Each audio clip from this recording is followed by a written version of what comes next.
let's go ahead and look at another example of completing the square. So first thing I want to do again is I want to take my x squared minus 7x, and I'm going to add 1 to each side. All right, so that leave a big space there. It's going to be equal to positive 1. Okay, now I need to take my b. My b is equal to negative 7. I need to divide it by 2 and then square it. Okay. This is going to leave me a fraction. Okay, so I have 7 over 2 squared, which is 49 over 4. Okay, not pleasant, but this is what we got to deal with.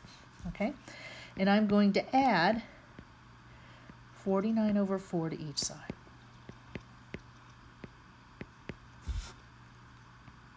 Okay, going ahead and doing the math, I have 49 divided by 4.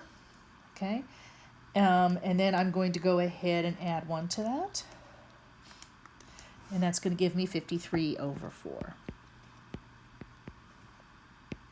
Okay, this piece over here, okay, is going to become x minus 7 over 2 squared. All right, taking the square root of both sides, okay, I'm left with x minus 7 over 2 is going to be equal to, now the denominator here is a perfect square. Remember, we could take the square root of the top separate from the bottom. So I have the square root of 53 over 2, because 4 is a perfect square and it's a plus or minus. Okay.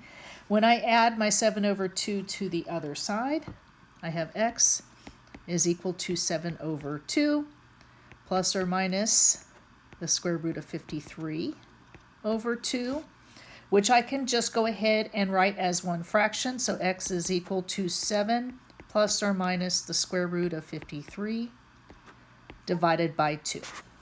And I just leave it like that. So don't be scared of the fractions when we're doing this. Fractions happen fairly often, but the denominator is going to be usually easy to deal with, so it's not an issue.